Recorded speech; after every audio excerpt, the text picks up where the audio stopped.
Bom, boa tarde. Vou dar início aqui a essa apresentação para os interessados em pós-graduação, mestrado e doutorado no grupo de pesquisa em gestão da tecnologia de informação.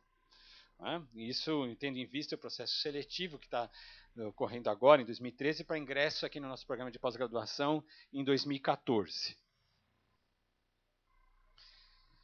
Bom, vamos falar algumas coisas primeiro sobre o programa de pós-graduação da engenharia de produção aqui da PoliUSP e alguns aspectos do processo seletivo para depois falarmos um pouco sobre o GTI.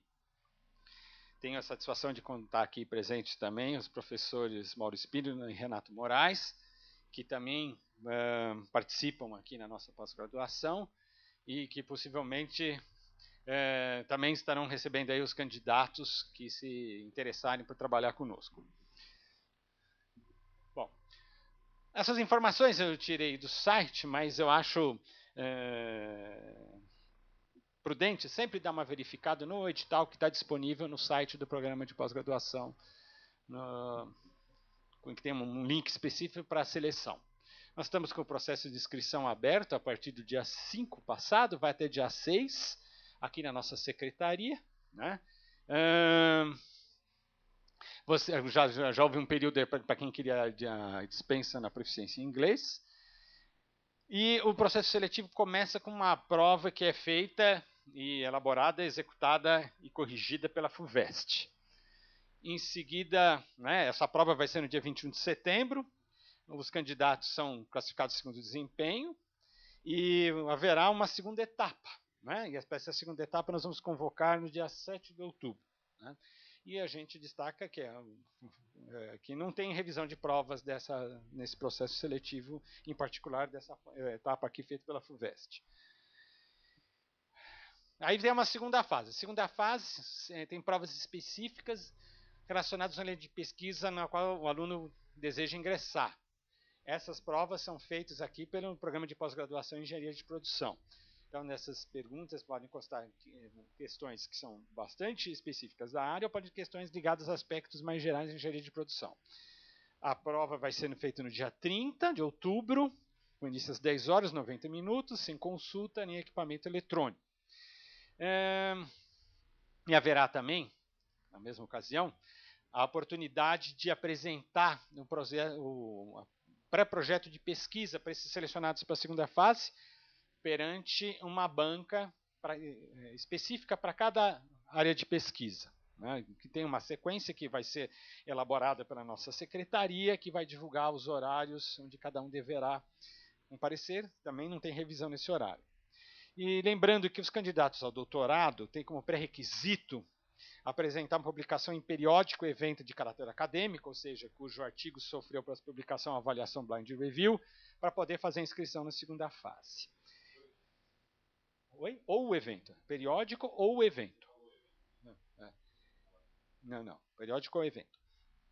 E, ou seja, né, vai ser avaliado depois conjuntamente o desempenho nessa prova e a discussão desse projeto e um processo de arguição aí perante a esta banca.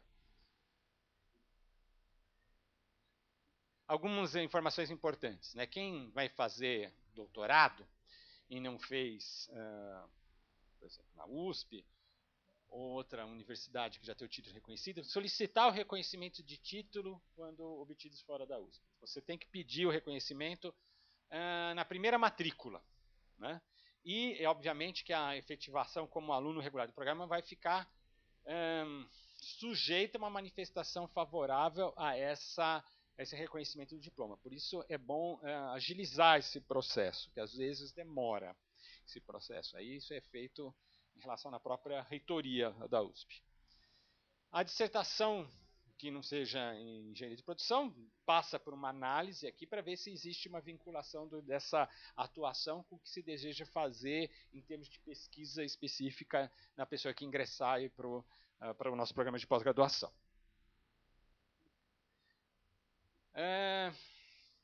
Então vai haver essa avaliação por essa banca.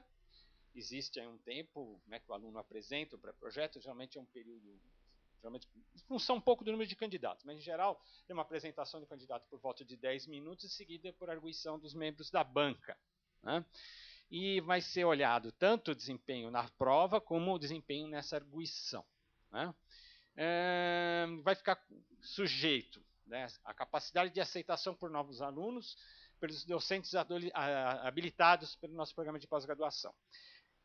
Só para explicar, a gente trabalha aqui com um conceito que anualmente é feita uma análise de desempenho dos docentes do programa de pós-graduação, com base num critério objetivo, uma fórmula que calcula aí as publicações, etc.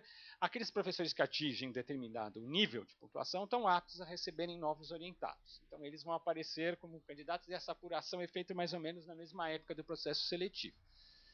E vai ser visto, além disso, quantos orientados os orientadores já têm. Existe um limite, né, de orientação por orientador da USP e do nosso programa. Né? E eu destaco que nesse processo seletivo não existe um número de vagas a preencher. Existe um número de vagas, digamos assim, que são passíveis de serem preenchidas. Mas não há uma cota a ser preenchida. Ou seja, no limite, não havendo candidatos que se coadunem com as linhas de pesquisa, com a proposta de trabalho, etc., pode ocorrer que ninguém seja selecionado. Nunca aconteceu. Não lembro de nenhuma vez que tenha acontecido isso. Mas teoricamente existe. Então, às vezes perguntam, quantos vão ingressar? Depende. Depende do desempenho das provas. E essa lista vai estar no nosso site, que é o ppgep.poli.usp.br. Né? Não se dá resultado por telefone. Né? Note que todos os alunos que participam desse processo seletivo ingressam como os alunos especiais. No nosso programa de pós-graduação, o aluno especial é aquele que passou pelo processo seletivo, não tem um aluno especial avulso. Né? Então existe uma espécie de uma terceira fase, de um estágio probatório, que o aluno entra como aluno especial, conforme o desempenho dele nas disciplinas que ele vier a cursar. E na discussão que ele vai ter com o seu orientador, ele vai ser efetivado. Então eu destaco algumas coisas. Primeiro, o aluno, ao se inscrever, ele se candidata não ao orientador, a uma das áreas de pesquisa. A definição do orientador é posterior a essa banca, inclusive é uma discussão nossa, às vezes é lógico. Às vezes pode ter uma pessoa que fica claramente alinhado com a atividade de alguma pesquisa de alguns dos docentes, mas há situações que a gente fica conjecturando qual é a melhor alternativa de orientação. Então, esse é um aspecto. Né? E segundo, mesmo nessa etapa, que ainda você está como como um aluno, professor Marcelo Pessoa, adentra o recinto. Mesmo os alunos que ainda estão como alunos especiais, ele já vai ter um orientador. Então, há uma designação de um orientador desde o primeiro momento. Tá? É lógico que, enquanto aluno especial, não é formal essa relação de orientação perante, sei lá, os sistemas aí da USP, etc. Mas aqui, para os nossos controles do programa, já existe essa vinculação. Tá? Porque em alguns programas não acontece isso. Né? As pessoas entram e depois é designado um orientador quando passa aluno regular. No nosso caso, não. Desde o começo, a gente já atribui um orientador. O nosso programa ele tem nota 5 na CAPES. Nota 5 significa uma escala que vai de 1 a 7. Né? O 5 é o que chamam de muito bom. Né? É lógico que a gente almeja um dia chegar a 6 e depois chegar a 7. Tá? A ideia é formar pesquisadores que atuam tanto na academia como em empresas. Foi um dos primeiros programas de pós-graduação em engenharia de produção. Existe aí uma polêmica, quem começou primeiro, se fomos nós, ou a Federal do Rio de Janeiro, etc. Mas são os programas mais antigos. Né? Nós temos formado pesquisadores que nuclearam programas de pós-graduação em engenharia de produção pelo Brasil afora. E tem formado profissionais que atuam em grandes empresas, não só do setor público, mas também no setor privado. Tá? Então a gente imagina que essa capacidade de pesquisador que a gente está formando, quanto mais um mercado que valoriza cada vez mais a inovação, é um dos destaques do nosso programa. Os dados aí que ainda... os dados são do ano passado, mas não varia muito em torno disso, ordem de grandeza. Temos 97 alunos regulares, 40 em mestrado e 57 em doutorado. Alunos especiais que entraram no processo seletivo anterior, a gente tem 30, né? Orientadores tem 30 credenciados, 17 que atuaram em 2011. Então é por volta desse número atualmente. Então a gente não sabe o número que vai atuar ano que vem. Como eu disse, essa apuração é feita no final de setembro, né? Mas imagina-se que vai estar em torno disso, algo entre 15 e 20 orientadores. Tínhamos bolsistas do CNPq, da CAPES e da FAPESP, né? Mas tem um número considerável de alunos sem bolsa também. Então aproveito o ensejo para falar. Dentre os nossos alunos, existem aqueles que continuam exercendo essas atividades em organizações, né, trabalhando normalmente, mas acho que vou fechar aqui porque está começando.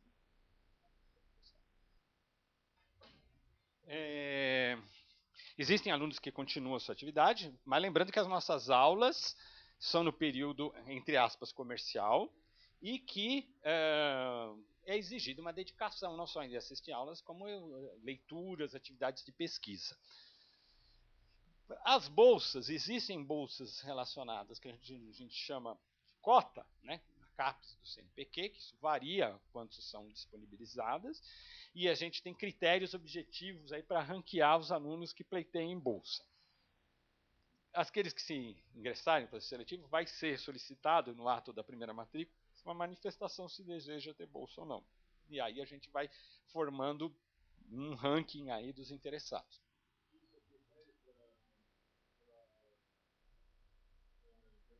Não.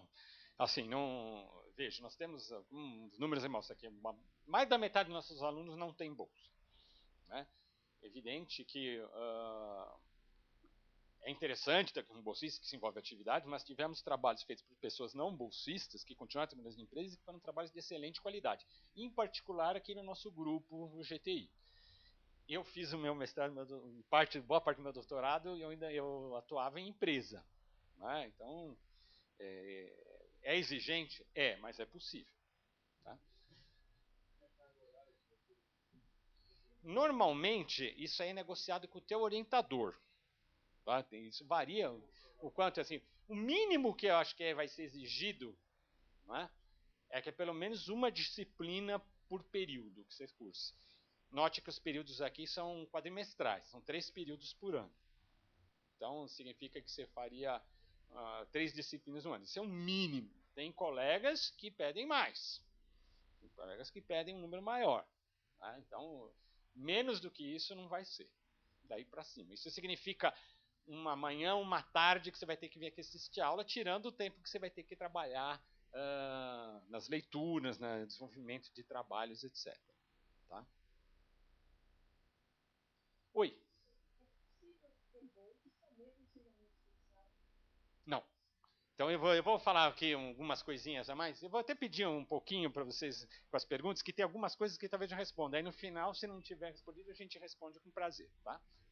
Bom, nós temos, além da defesa, da qualificação, que é padrão, nós temos um exame de desempenho, que a gente tem aqui o apelido interno de pré-qualificação, em que no máximo até 24 meses a partir do ingresso, os alunos de doutorado têm que passar para fazer uma análise do andamento da sua pesquisa. A qualificação para o mestrado são 20 meses a partir do ingresso, né, inscrição em até 18 meses, doutorado 32 meses, com inscrição em até 30 meses, e você precisa ter créditos acumulados equivalente a 4 disciplinas. Por que eu coloquei aqui créditos acumulados e não 4 disciplinas? Porque tem atividades que contam créditos, por exemplo, publicar artigos em congressos, né, eventos de caráter acadêmico, ou em periódicos acadêmicos, ou em livros, etc., contar ponto. Ser monitor de aluno de um programa que a gente chama de PAI, Programa de Aperfeiçoamento de Ensino, que você atua como monitor de docentes na graduação, também conta ponto. Então, é uma maneira de você também obter créditos. A conclusão, a partir da primeira matrícula em disciplina, é 36 meses para o mestrado, com créditos equivalentes a 6 disciplinas. Para doutorado são 56 meses, equivalente a 5 disciplinas, e 68 meses para o chamado doutorado direto, 11 disciplinas. O que é o doutorado direto? Doutorado direto, ninguém ingressa assim, para doutorado direto. Alguns alunos vão ingressar com mestrado e podem fazer uma prova, uma banca, que ele é avaliada a possibilidade de ele passar para a modalidade doutorado direto. Então ele não passa pelo estágio intermediário de ter o título de mestrado e ele prossegue na pesquisa já visando concluir o doutorado, em um prazo maior, né, e uma exigência maior de cursar disciplinas. Em termos de infraestrutura, né, nós temos uma sala para os de pós-graduação, sala para os grupos de pesquisa, temos uma boa estrutura de acesso a periódicos nacionais e internacionais, via não só papel, mas principalmente internet, através do portal CIB, né, que você consegue acessar uma série de periódicos. Né, os alunos regularmente matriculados podem ter acesso via VPN remoto a essas bases da USP. Nós estamos passando com uma expectativa de umas mudanças de infraestrutura que vai envolver a construção do prédio novo, que pode trazer algum tumulto momentâneo aí nas salas, mas vai sempre ter essa preocupação de ter instalações adequadas. Inclusive, né, saindo esse projeto, né, os alunos vão ter a situação, inclusive, melhor do que tem hoje. Mas hoje nós temos uma boa sala para os alunos de pós-graduação, que fica junto das salas de pós, e temos aqui, junto nessa sala, nesse corredor onde estão os professores, as salas dos grupos de pesquisa. Tá? Os 5 grupos de pesquisa que nós vamos nominar daqui a pouco. Para conceder bolsa, são considerados, né, o quanto foi distribuído por grupo de pesquisa, o desempenho do aluno e se o orientador, quantos orientados ele já tem. A gente tenta distribuir o máximo possível para não concentrar no mesmo grupo e nos mesmos docentes a concessão de bolsas. É lógico, dentro daqueles que se candidatarem. Né? E os critérios são previamente divulgados, a gente coloca isso no regimento interno, e isso além disso, a gente tem que seguir as exigências de cada um dos órgãos que concedem a bolsa. Então, alguns têm uma maior, outros têm menor flexibilidade para atividades, por exemplo, de docência. Tá, então, a gente tem que, conforme a bolsa, tem que ver quais são as restrições que são feitas. Tá? A gente tem uma ideia que vai da USP, da Poli, e aqui na engenharia de produção, de fomentar a internacionalização, que envolve tanto a parte docente como discente, né? E lógico que a gente está interessado em parcerias de alto nível, alunos de bom nível também. Nós temos o que a gente chama de FAPEV, um apoio à participação de eventos, né? Que isso é função da disponibilidade anual aí de recursos, mas a ideia, quando possível, quando tem disponibilidade de recursos, é apoiar a participação dos alunos em eventos, né? Tanto nacionais e internacionais, mas sobretudo visando a que haja um aumento no número de publicações. No meio acadêmico, o indicador básico é publicações acadêmicas, periódicos de qualidade, etc. Então, todo esse esforço é visando um aumento do número de publicações. Então, isso é válido aqui no nosso programa, na Poli, na USP, eu diria no mundo acadêmico, mundo que eu digo mundo mesmo, né, do planeta fora. Tem a famosa versão lá em inglês do publish or perish. Né? Então, existe essa preocupação. E, então, tem regras que são divulgadas, são recentemente revisadas, que todos não têm acesso. E a gente, mediante aí os contatos nas várias instituições, a gente incentiva nossos alunos que tiverem essa vontade a fazer doutorado de sanduíche, embora isso é uma ação específica de cada aluno. A gente não tem, digamos assim, vagas a serem preenchidas para isso. Não. O aluno que se demonstrar interesse, a gente entra em contato com as instituições onde nós temos pesquisadores que trabalham conosco, ou que já têm um histórico pregresso, né, de trabalhos similares, trabalhos conjuntos, pesquisas passadas ou presentes em andamento, a gente dá um incentivo para que possa fazer o doutorado sanduíche. Para quem não está a par da nomenclatura, é que você começa o doutorado aqui, vai para o exterior, faz a pesquisa e volta para cá para defender.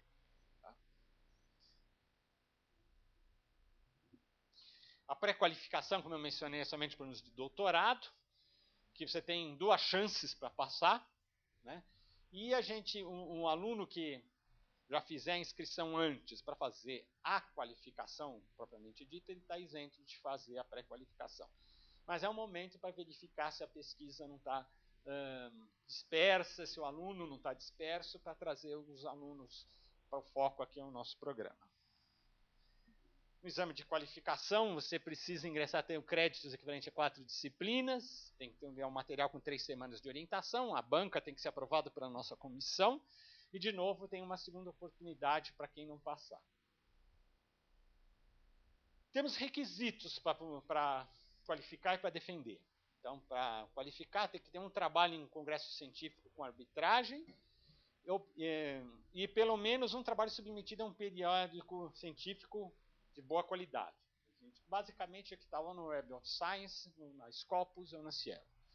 Tá? Esses trabalhos têm que ser em coautoria com o orientador, né?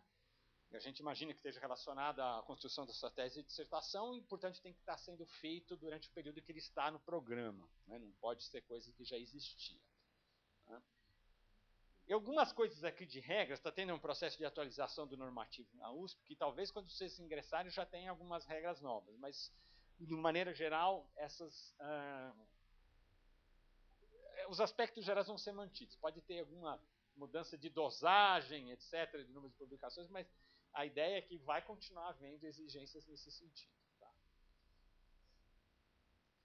Para o doutorado, para o mestrado, você tem que submeter um artigo em periódico e ter um artigo aceito em análise de congresso. E na defesa, você tem que ter a submissão de mais uma submissão de artigo a periódico no doutorado e 2 artigos aceitos em eventos. Né? E o que interessa para a gente, para quem está acostumado com a base da Qualis, o Qualis é a base da CAPES que ela classifica os periódicos. Então, e essas bases da CAPES ela é avaliada por área. A nossa área é engenharia 3. Então, mas tem na área, sei lá, da engenharia civil, que é engenharia 1, esse periódico está como A2.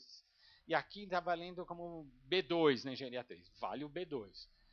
Tá na administração, sei lá, A1 e aqui não aparece a engenharia 3. Por alguma razão apareceu, mas vale a classificação na engenharia 3. Né? E todas essas publicações têm que ser feitas no período em que o aluno está atuando no programa. Passagem para doutorado direto, como eu disse, né? A ideia é que quando o aluno e o orientador chegam a um acordo, né, que é uma possibilidade do aluno que está fazendo o mestrado passar para o doutorado direto, é feita uma solicitação à comissão coordenadora do programa, CCP, com base no material que vai estar fundamentando o pedido, e aí a banca é realizada com esse espírito, né, de verificar se está apto para passar o doutorado direto. Então tem 3 resultados possíveis. Né? Ele pode não passar, ele pode passar ao doutorado direto, ou ele pode ser considerado material apto como qualificação de mestrado, mas não para passar para doutorado direto. Tá? Continua no mestrado até concluir. Né? E aí depois ele vai seguir aí fazer o doutorado direto. Né? Mas tem que ficar atento aí com todos os detalhes do normativo. Falando um pouco do Departamento de Engenharia de Produção, no qual está associado o programa de pós-graduação em Engenharia de Produção, existe uma divisão interna em 5 áreas de pesquisa. O GOL, Gestão de Operações e Logísticas, o TTO, Trabalho, Tecnologia e Organização, EPF, Economia da Produção e Engenharia Financeira, CAP, Qualidade e Engenharia do Produto, e o GTI, Gestão em Tecnologia de Informação, que é o grupo onde nós aqui, os docentes aqui presentes, atuamos. Né? Essa divisão tem implicações não só na parte de pesquisa, mas também na parte de gestão do nosso departamento. E o processo seletivo da pós-graduação segue essa divisão. Quem são os professores aqui do nosso grupo de pesquisa? Fernando José Barbim Lavrindo, que sou eu. Mauro de Mesquita Espínola, que está aqui. O professor Marcelo Schneck de Paulo Pessoa, que também está aqui. O professor André Leme Fleury, que não está. Professor Renato de Oliveira Moraes, que está aqui presente também, e o nosso decano, o professor Tamir Shimizu, que já aposentou, né, mas ainda é o nosso fundador aí, que a gente já tem contato com ele, embora nesse momento ele não esteja mais atuando, né, nem não está mais orientando na pós-graduação. Né. No momento, eu exerço a coordenação do grupo, e nós estamos cadastrados no Diretório de Grupos de Pesquisa do CNPq. Em termos na graduação, nós ministramos as disciplinas de Sistemas de Informação, de Automação nos Sistemas de Produção e de Gestão da Tecnologia da Informação, que é no caso daqueles que fazem, por exemplo, monitoria lá do Projeto PAI, podem ajudar a gente nessas disciplinas. Sempre nós temos alunos aqui de pós que trabalham conosco. Na pós-graduação, nós temos a disciplina de Sistemas de Informação na Produção, Planejamento e Gestão da TI, Decisão nas Organizações, Problemas Especiais na Tecnologia de Informação, que é em situações específicas, para alunos específicos. Temos em parceria com o grupo de qualidade a disciplina de Estratégias para a Competitividade, em parceria com professores do EPF, Gestão de Informação e do Conhecimento, Conceitos e Estratégias. E, finalmente, a disciplina mais recente que nós temos, que é a de inteligência competitiva. Né? Nesse segundo quadrimestre está em andamento a disciplina de inteligência competitiva. Só para citar, esse ano, no primeiro quadrimestre foi ministrada a de gestão de informação no conhecimento e no terceiro quadrimestre vai ter a de sistemas de informação da produção. Mas isso varia ano a ano, tanto as disciplinas como, eventualmente, o período em que elas são oferecidas. Dentro do GTI temos laboratórios para desenvolver a pesquisa, temos o LabSoft, voltado a métodos e processos de software, o LetSeq, para gestão estratégica da tecnologia de informação do conhecimento e inteligência competitiva, que agrega esses conceitos, e o LADOS, Laboratório de Análise e Desenvolvimento de Operação de Sistemas, que tem a ideia de discussões em cima de ambientes tecnológicos avançados, incluindo a discussão de software livre.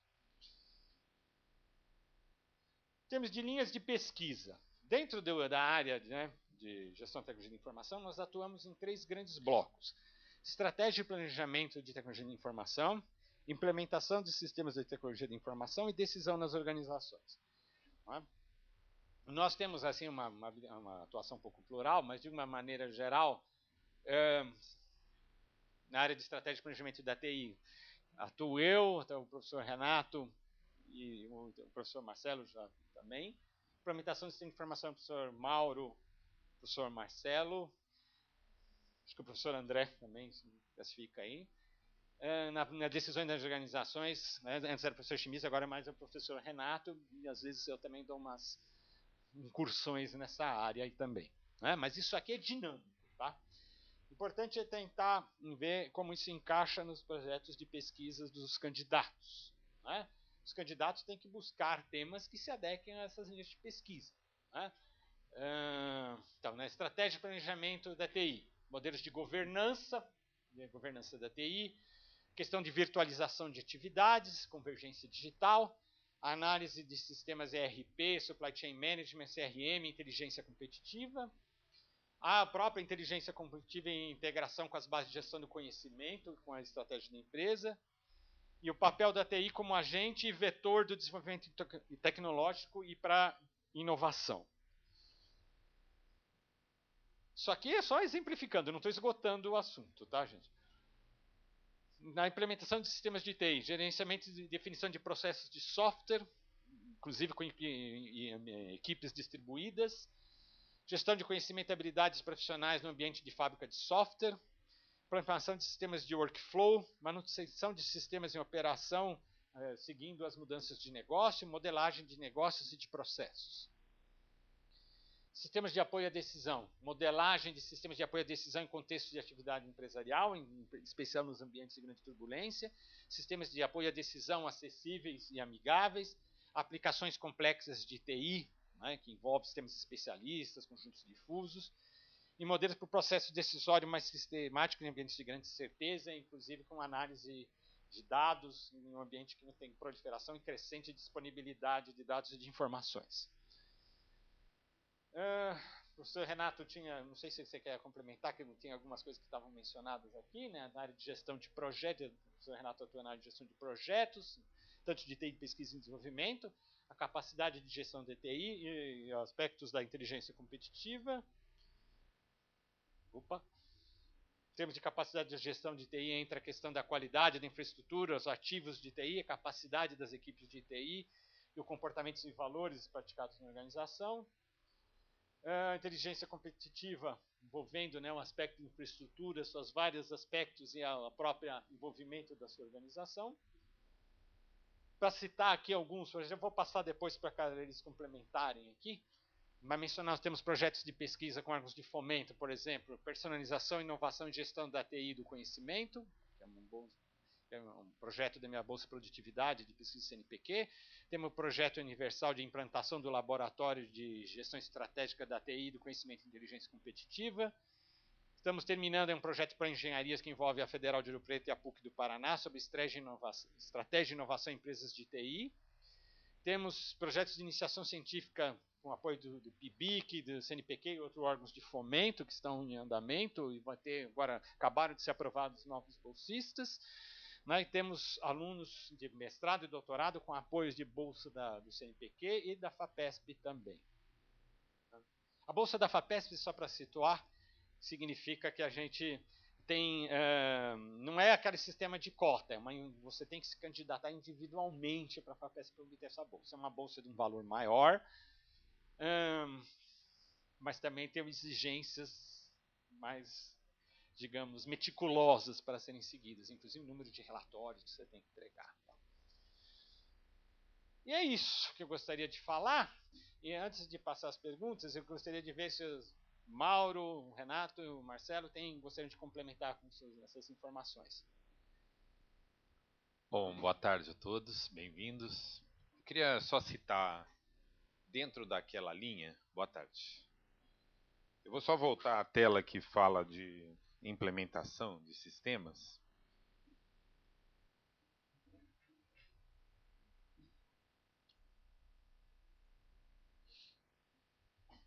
Isso aqui é uma linha que a gente tem trabalhado já há vários anos no departamento, que talvez o nome mais completo pudesse ser implementação, implantação e operação de sistemas de TI. Atualmente, as principais questões que nós temos trabalhado dentro dessa linha são questões relacionadas, como já há algum tempo, em produção de software, quer dizer, como a gente pode aplicar conceitos da engenharia de produção para a produção de software. E tem algumas novas abordagens para essa questão que a gente tem trabalhado aqui. Uma delas é a abordagem de cadeia de produção de software, o que alguns chamam cadeia de suprimentos de software, software supply chain. Quer dizer, como é que se faz todo o processo de produção de software, que hoje é um processo global, claramente global hoje a produção de software. Então é compreender um pouco o papel das empresas dentro dessa cadeia e particularmente das empresas brasileiras. Então essa é uma abordagem que a gente tem trabalhado aqui.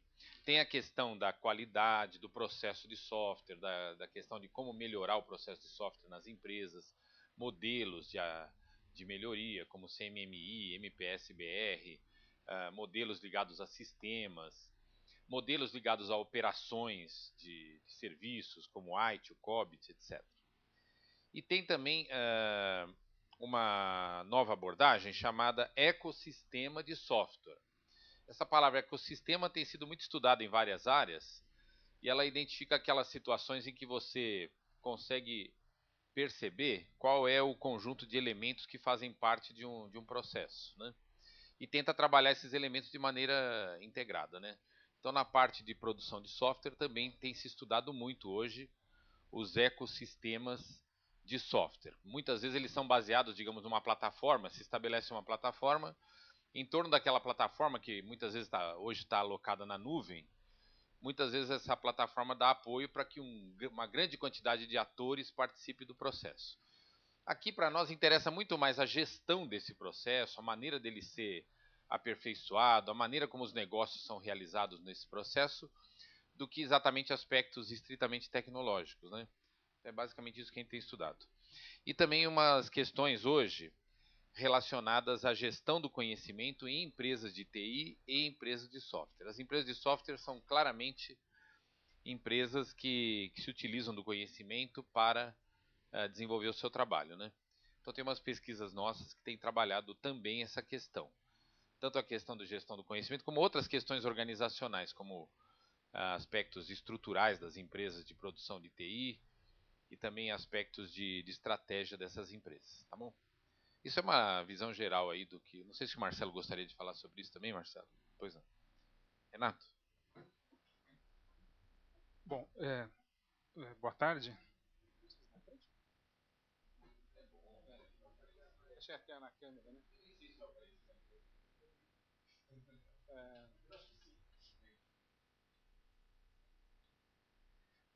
Bom, falar um pouco sobre mim, sobre o histórico e o que eu faço aqui no departamento, no programa. Eu sou engenheiro de produção, minha linha de pesquisa no mestrado e no doutorado foi de gestão de projetos de TI, né? Tanto no mestrado como no doutorado. E agora, nos últimos 6, 7 anos, acabou indo para outros temas também relacionados à TI, né? Talvez, acho que o que mais se destaca aqui é a ideia, é o conceito de capacidade de gestão de TI, né, como um elemento interveniente da relação entre investimento em TI nas organizações e o desempenho das organizações, né? Esse eu acho um tema que eu acho interessante.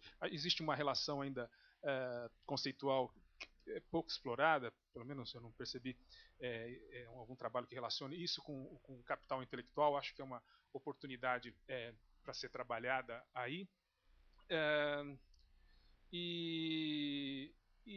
Bom, isso em relação a temas, né? Eu tendo a desejar, né, candidatos ou alunos de mestrado e doutorado que tenham um interesse, uma disposição de se envolver com as coisas do departamento, né? Quer dizer, um envolvimento intenso com o programa. Então, o Fernando falou, né, respondendo uma pergunta sobre dedicação ao programa de pelo menos um período, né, para cursar uma disciplina. Vamos dizer, ele colocou como uma forma geral. A minha expectativa pessoal é que seja bem maior do que isso, né? Meus alunos cursam 2 disciplinas, né? E mais outros compromissos que não são tão regulares quanto as disciplinas, né? Toda semana tem que estar aqui. Também gostaria de algum envolvimento com as coisas da graduação, né? Projetos de iniciação científica, por exemplo. Eu sei que isso tende a ser de interesse daqueles que têm uma expectativa de construir uma carreira docente, né? Aquelas pessoas ligadas ao mercado, às empresas, às organizações. Né? Muitos não pretendem seguir a carreira docente. Eu acho que não tem grande, vamos dizer assim, disposição e interesse nesse tipo de coisa. Na graduação, aqui eu trabalho com assim, 2 disciplinas, principalmente, que é gestão de projetos, não especificamente de TI, mas gestão de projetos de uma maneira geral, aqui para os cursos da engenharia, e também com a estatística, o que, de certa forma, tem a ver com um certo viés metodológico, né? Não quero fazer aqui nenhum juízo, dizer que uma abordagem metodológica qualitativa ou quantitativa, uma seja melhor do que a outra, porque né, essa é uma discussão infrutífera, mas pelo meu histórico envolvimento com estatística, com métodos multivariados, de certa maneira eu acabo talvez me envolvendo mais com isso do que outros colegas de departamento. Ok? É isso. Obrigado. Eu queria complementar também aquela questão da dedicação, que eu acho que é uma questão realmente importante, está na cabeça de todos os alunos, e a gente precisa esclarecer muito bem isso aí, né? Acho que o Fernando pontuou muito bem que aqui nós não temos restrição. Então, o aluno pode ser tanto um aluno que chegue aqui, pleiteie uma bolsa. Desculpem, a possibilidade de ter uma bolsa é real, né? E ela até perguntou, Fernando, se deve estar lembrado, né? Quem está com um aluno especial, talvez você possa esclarecer isso aí depois, né? Ele vai esclarecer bem como é que fica esse caso, né? Mas enfim, é uma situação real. Temos condição de ter bolsa aqui, mas temos também plena condição de ter um profissional, uma pessoa que está na empresa, etc. Mas tanto num caso como no outro, é interessante que a gente tenha clareza de que é uma decisão de vida importante que a pessoa está tomando, é uma dedicação de mente, de prioridade importante que ela está tomando. Quer dizer, você só está realmente fazendo doutorado, fazendo mestrado, na minha opinião, quando você passa algum período da sua vida em que a primeira preocupação que você tem quando você acorda é o que você vai fazer em relação ao seu trabalho de mestrado e doutorado. Se aquilo for, digamos, uma coisa que você só vai lembrar depois de 2, 3 horas no seu dia, é porque você não está fazendo isso aí. Porque ele exige dedicação, exige... eu não estou nem falando só de tempo, estou falando assim de você ter foco, de você realmente querer fazer um bom trabalho e tudo mais. Então já aconteceu muito da gente ter aqui alunos, tanto bolsistas, bem dito, como alunos de empresas, que entraram aqui com a ideia de que não, vou levar esse negócio apenas, como talvez você entre numa graduação, etc. E aí fica uma coisa muito ruim, uma coisa que se arrasta, o cara acaba fazendo uma porcaria de um trabalho, às vezes é reprovado na qualificação, reprovado na pré-qualificação, sai arrastando, e não é para isso que o cara entra para fazer um mestrado e doutorado, ele entra aqui para poder fazer uma coisa de valor, né? O trabalho de mestrado, o trabalho de doutorado vai ser uma marca para a sua vida, que você vai levar para a vida inteira, acadêmico ou não, né? Então acho que é interessante que os alunos pensem nisso, que tem que ser aquele momento de vida em que você está disposto a dar uma prioridade para essa questão. Eu achei importante priorizar, comentar isso, viu, Fernando? Acho que nessa linha é interessante notar que o aluno, ao ingressar aqui, ele vai preencher junto com o seu orientador um plano acadêmico, que a gente internamente a gente dá o apelido de contratinho, que a gente vai designar as disciplinas que o aluno vai cursar e com que em período, quanto tempo vai ter para concluir crédito, qual a expectativa de submissão de artigos, etc. E isso fica com a assinatura do orientador e do aluno registrado aqui na nossa comissão coordenadora de programa. Então, essa decisão, por exemplo, né, o professor Renato deixou claro quais são as exigências dele para trabalhar com os seus orientados. Ele vai colocar isso no papel. O Mauro vai ter as dele, eu vou ter as minhas, etc. O Marcelo vai ter as dele. Cada um vai colocar suas exigências de acordo com o seu plano. Tá? Existe uma negociação com o orientador, mas lembrando, né, que a gente tem a expectativa que as pessoas venham agregar para esses projetos. É lógico, vem uma ideia nova, etc., que não é exatamente, mas tem uma ligação com uma ideia aqui, a gente conversa, não tem problema. Mas a ideia é que estejam sempre alinhados com esses grandes blocos dessas 3 grandes áreas. Né, eu sei, o professor Renato comentou umas coisas, só para, assim, né, a pluralidade que tem aqui de formação, né, eu e o professor Renato somos engenheiros de produção. O professor Mauro e o professor Marcelo são engenheiros elétricos. O professor Chimizo é matemático, e o professor André Fleury também é engenheiro de produção. Então, assim, a gente tem, e os nossos alunos vêm de várias proveniências, várias modalidades de engenharia, de administração, de sistemas de informação, físicos já tivemos aqui, tivemos uma variedade grande, né? E essa questão, às vezes, né, o professor Renato tocou lá da metodologia. Acho que é bom lembrar que a metodologia é consequência do que você está querendo pesquisar. Não é assim, não, eu vou fazer. O engraçado é que às vezes quando a gente entra aqui, alguns alunos vêm com a ideia assim, não, eu vou fazer vou fazer isso de casa. Não, pera, o que você quer pesquisar? A gente vai ver qual a metodologia adequada para o que você está querendo saber, os conhecimentos que você está querendo aprofundar. Né? E isso tudo faz parte também do nosso programa. A única disciplina obrigatória do nosso programa é metodologia. Tá? Existem, lógico, ingressar no GTI vai fazer as disciplinas do GTI. Pode fazer outras mais, mas com certeza vai fazer as do GTI também. Existe o trabalho de escolher todas as disciplinas do GTI. Eu acho que agora,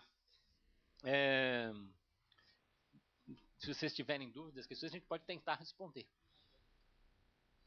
Sobre bolsa, vamos lá. É assim, o aluno entra como aluno especial e ele depois, conforme o desempenho dele, passa para regular. Isso envolve 1 ou 2 quadrimestres nesse processo. Se, no entanto, ao ingressar, o aluno se candidata à bolsa, tem bolsa disponível e ele tem prioridade dentro da linha para chegar a receber essa bolsa, aí é feita a passagem para aluno regular. Antecipada, digamos, por conta da bolsa. Tá? Então, assim, respondendo a sua pergunta, não, só aluno regular pode ter bolsa, mas isso não é um problema, que ao receber bolsa a gente passa de especial para regular. E aí é a única exceção que a gente tem. Aqui. Okay. Estamos às horas para responder ou tentar responder as dúvidas. Você pode falar no microfone como está tendo a transmissão? Oi, tá me ouvindo? Tá. Meu nome é Adriana, eu sou politécnica mecatrônica e deixei a empresa agora, estou numa fase de mudança profissional e estou querendo investir no mestrado. Eu queria saber o seguinte, nessa fase de elaboração do pré-projeto de pesquisa, é importante que a gente já comece o contato com os possíveis orientadores ou é melhor que isso seja feito completamente às cegas? Olha, eu vou dizer uma coisa que a gente não tem aqui uma posição uniforme. A minha posição, né, até pelo fato, eu sou no momento presidente da comissão de pós-graduação da Poli. Né? Eu fui aqui coordenador do programa de engenharia de produção por um bom tempo. Até por conta disso, a minha posição pessoal, eu acho que assim, Se eu tivesse que atender cada um pessoalmente, eu tinha que atender todos no mesmo nível. Então não é possível fazer isso. Então eu prefiro ter um evento como esse, em que eu tento esclarecer a dúvida de uma maneira coletiva, com o mesmo nível, com uma isonomia. Nunca teve problema conosco, mas já teve casos que alunos se sentiram prejudicados, porque um teve um contato X, o outro contato do outro foi X/2, então eu não tive a mesma informação. Então, por conta disso, por uma questão de isonomia, eu não faço esse contato. Mas os colegas que quiserem fazer esse contato, eles são livres. Eu não recomendo que seja feito, mas assim, não há nenhuma proibição contra isso, entendeu?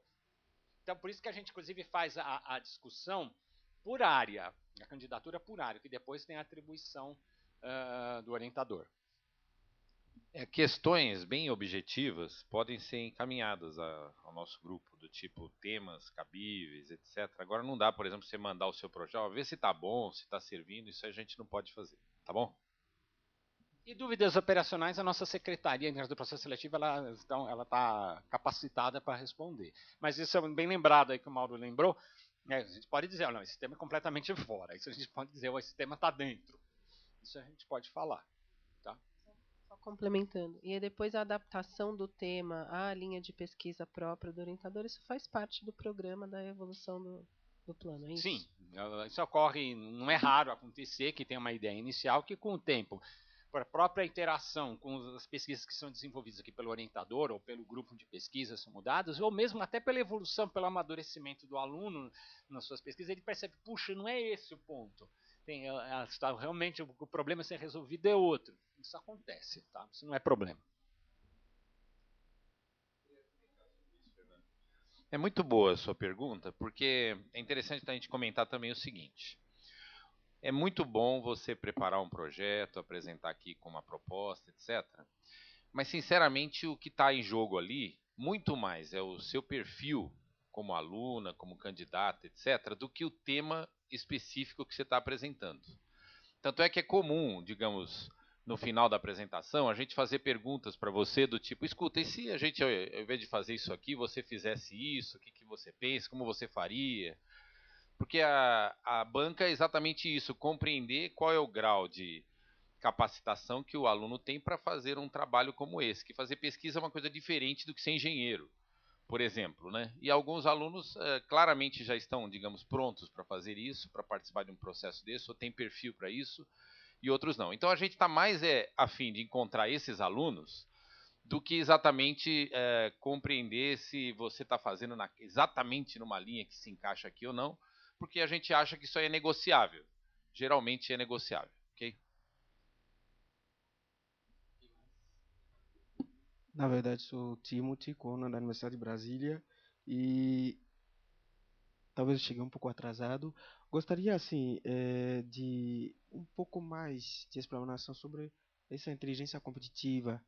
Assim, se o programa está desenvolvendo alguma atividade nesse sentido e eh, só indo um pouco na ideia da colega, é o seguinte: será que, claro, podia, por exemplo, se a pessoa tiver interesse, abordar o professor para ter um tipo de leitura assim bem específica para poder implementar na elaboração do próprio projeto? Desculpa, a última parte só que eu não entendi. Suponhamos a pessoa está interessada em inteligência competitiva, Certo. com certeza deve ter uma leitura bem específica, uns Sim, livros sim, e tem sim, umas sim. indicações. Sim, nesse sentido, você está falando quando ingressar ou antes, se você quiser? Não, antes, digamos assim, agora. Tá.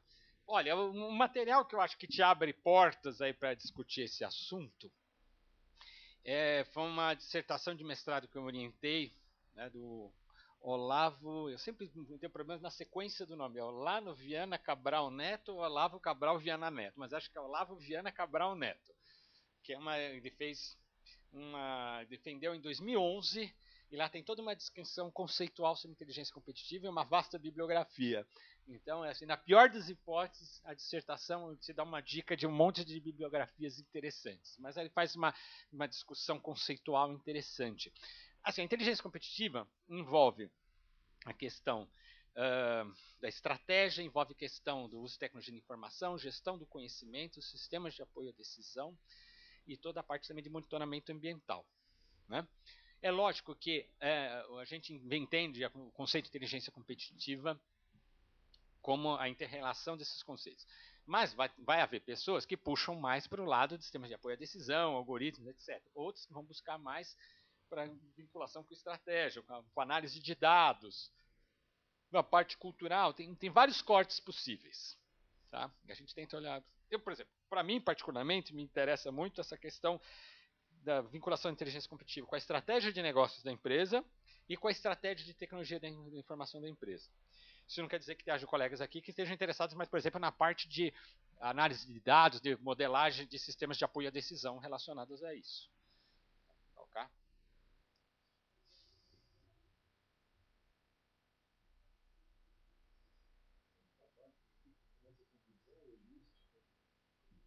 É esse. esse. É esse. É uma abordagem holística. Isso. Tá, disponível no site de tese e dissertações da USP.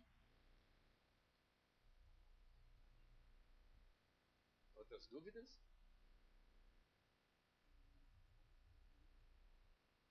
Mas nenhuma? Realmente. Quando você não tem dúvida, ou foi muito bem explicado, ou foi muito mal explicado. Aí, né? Estou torcendo para que seja a primeira hipótese. Mas eu acho que a gente fica satisfeito, né? A gente sabe que tem gente que está assistindo remotamente. A maior parte das pessoas agora assiste remotamente pela internet, né? As apresentações. Né? Eu tenho uma dúvida. Pois não. A prova específica da produção existe? A gente tem acesso a provas anteriores ou não? Olha, normalmente não. Tá? Eu precisaria conversar com a atual coordenadora, que é a professora Linda, né? Ou com a sua suplente, que é a professora Selma, mas normalmente não ficava. Agora, existe no edital, que está lá no site, toda a indicação de bibliografia, etc., quais são, conforme a área linkada. Uma curiosidade aqui, vocês estão todos aqui, todos presentes aqui, estão focados ao GTI, ou vocês estão olhando outras palestras também aqui da engenharia de produção? Só para meu conhecimento. Tá bem, tá. Ótimo. As provas, assim, num nível similar, eu diria, do que a gente cobra dos nossos alunos de graduação nessas respectivas áreas. Não é? No caso, por exemplo, eu na graduação aqui, eu ministro a disciplina de gestão da TI e a de estratégia de operações. Não é? Então, vou buscar base. Aqui o professor Renato já falou, o professor Marcelo e o Mauro, eles ministram a disciplina de sistemas de informação e a disciplina de automação. Então, tudo isso aqui, juntando o que o Renato já tinha falado, porque eu falei do Mauro e do Marcelo, assim, tem uma ideia. Mas tem a bibliografia, tá bem, na nossa área, está bem especificadinha, né? O livro que a gente usa é um livro que eu escrevi em 2008 sobre a estratégia de TI, que tem os elementos chaves aí, inclusive dá uma boa dica do tipo de trabalho que a gente desenvolve. Tá? É lógico que isso vai mudando com o tempo.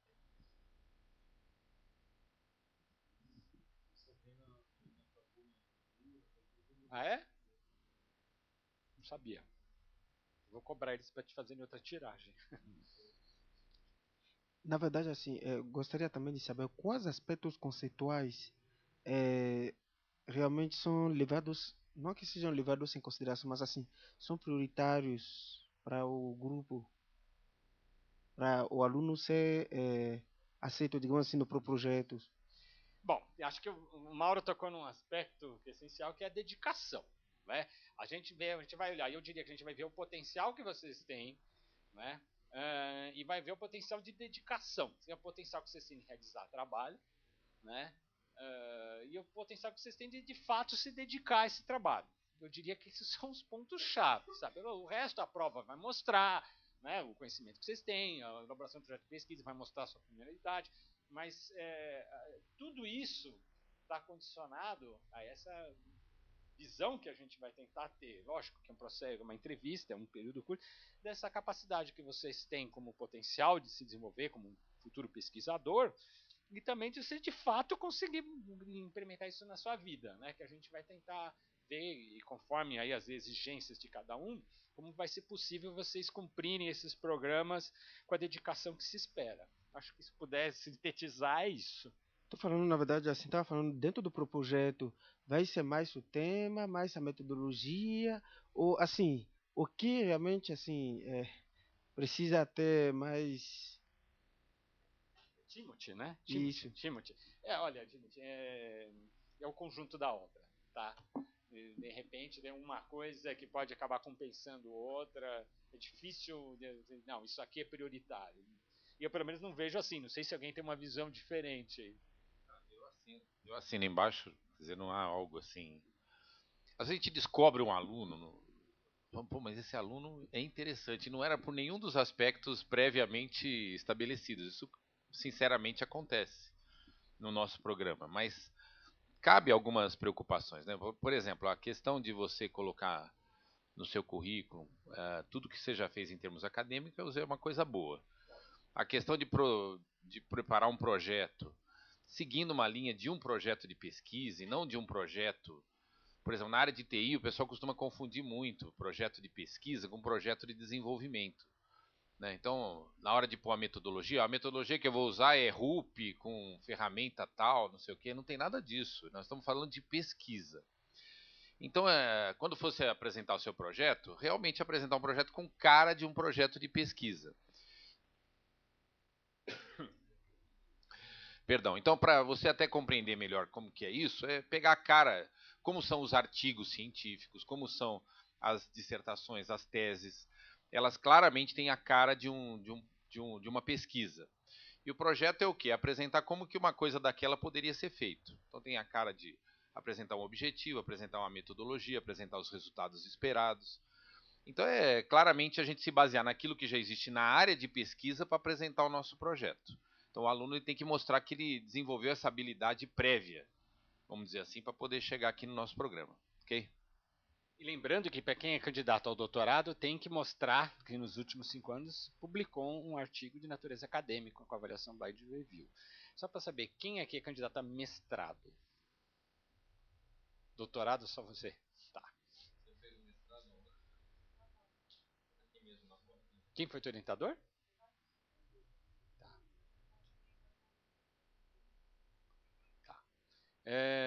Então, nesse sentido, por exemplo, é um caráter eliminatório. Né? Se o candidatar ao doutorado não tiver publicação, isso é eliminatório.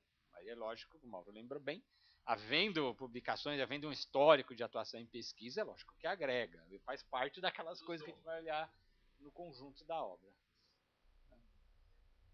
Renato, mais alguma coisa? Marcelo?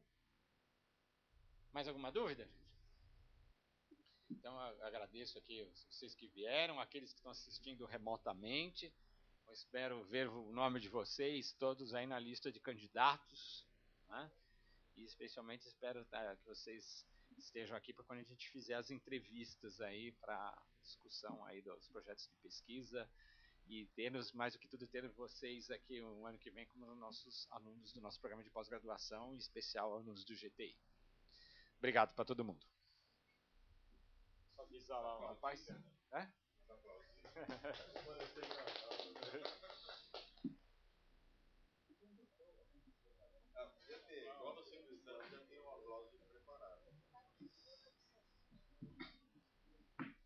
Mauro, você sabe como o Renato, alguém vai saber como fecha lá?